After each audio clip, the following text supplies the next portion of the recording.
Hallo zusammen, welcome to this video of Aleman sin Licencia German without license. In this video we will talk about some words that are basically more or less expressing all the same, so that something is happening after another activity, but which have different structures, which are different type of verbs. So we're talking about nach, danach, nachdem, nachher and dann. We will start with a global summary overview. Okay, so I recommend first to characterize which kind of words are those words. All of them have the function basically to connect two ideas. Okay, they are expressing that one thing is happening after another thing. But they have different orders. So nach would be a preposition. A preposition all the time means you just have one conjugated verb in the whole sentence, okay? And after a preposition has to follow a noun, okay? So it's not possible that after a preposition is following a verb. There has to follow a noun. In case of nach, there has to follow the noun in the dative case, okay? On the other hand, nachdem would be a connector. A connector means you all the time have two conjugated verbs in the whole sentence, separated by a comma. In each clause, you would have one conjugated verb. In the sentence of nachdem, as it's a subordinate clause connector, so NS for Nebensatz, subordinate clause, you would have to send the conjugated verb to the very last position. Okay, that's one characteristic of the subordinate clauses in German. And then the others, danach, nachher and dann, these are some temporal adverbs, in German Zeitadverbien. In those cases, you would have to make a dot, okay, in front of them, officially. You will see a lot of texts where a comma is being used, and I'm also quite a fan of the comma in front of them, but officially you would have to use a dot, okay? So that would be the summary. Nach is a preposition, nachdem a subordinate clause connector, verb at the very last position, and danach, nachher, dann, you would have to use a dot in front. They are adverbs. We will now have a little bit a more detailed look. We will start with nach, the preposition. For example, nach dem Frühstück dusche ich im Badezimmer. You can see here, as I said, after nach has to follow a noun. It's not possible to say nach dusche. No, a verb cannot follow after a preposition. So therefore, you would follow, or there has to follow Frühstück. In that case, it's normally das Frühstück, neuter article. But as I said, it has to follow a dative case. That's why das is changing to dem. Okay?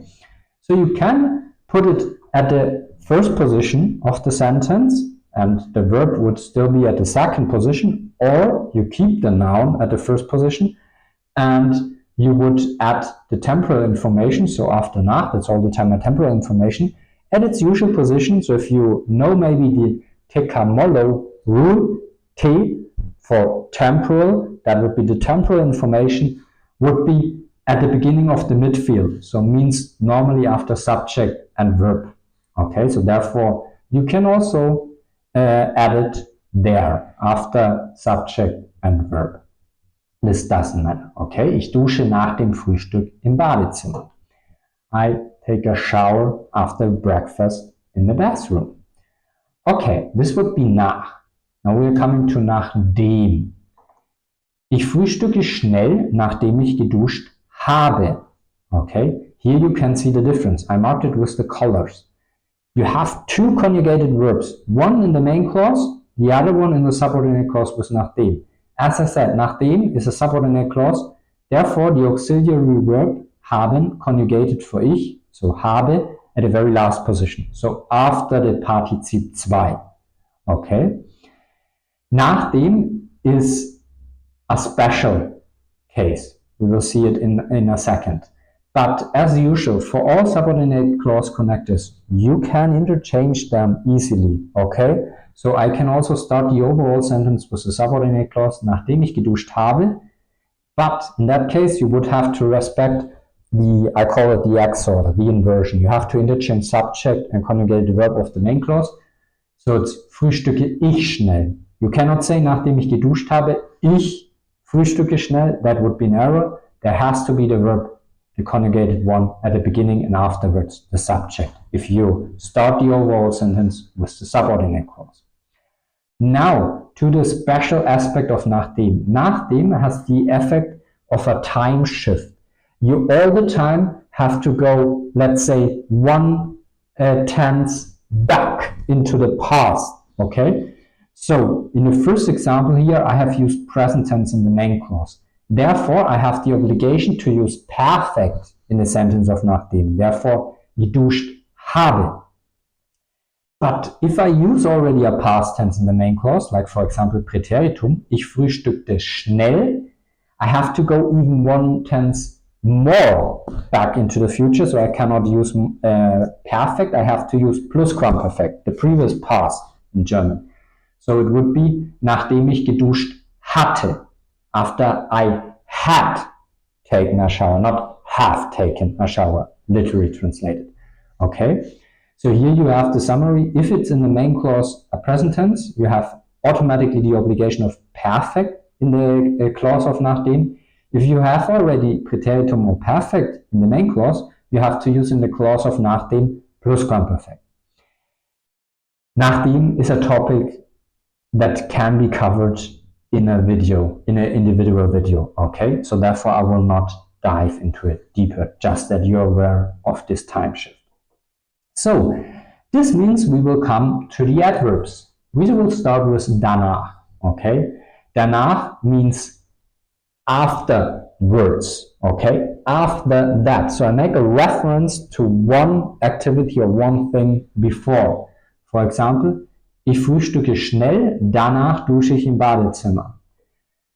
I'm eating fast breakfast. Afterwards, I'm taking a shower in the bathroom, okay? So as I said, the official rule would be a dot before danach. It can be at the first position, danach, okay? Verb stays at the second position in that case. Or it can be within the sentence, as I said earlier on, at the usual position of a temporal information. So precamolo, so at the beginning of the midfield. So after subject and conjugated verb, so basically normally the third position. If there's a pronoun, it can be also the fourth position.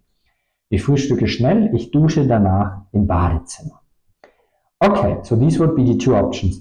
The option with the comma, as I said, officially it's incorrect, but you will see some texts where it's solved with a comma, not with a dot. Okay. The sentence order is applying for the other adverbs as well. So for dann as well. You would have to use a comma. Dann means something like then in English, okay? I'm eating breakfast, then I'm taking a shower. Ich frühstücke schnell, dann dusche ich im Badezimmer. Same sentence order. You can put it at the first position, or you can put it after subject and conjugated verb. Okay, and officially the version with the comma wouldn't be correct.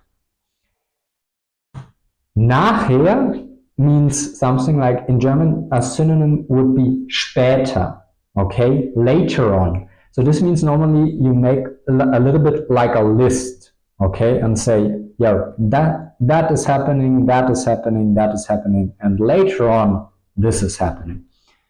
So, for example, ich frühstücke schnell, am Vormittag mache ich Sport, nachher dusche ich im Badezimmer. So I've mentioned two activities, eating breakfast and doing sports, okay? And then I'm saying, and then later on, I'm taking a shower, okay? But the sentence order is the same, so you would have to use officially a dot. You can put nachher at the first position or after subject and conjugated verb. If it's at the first, there has to follow the verb, okay?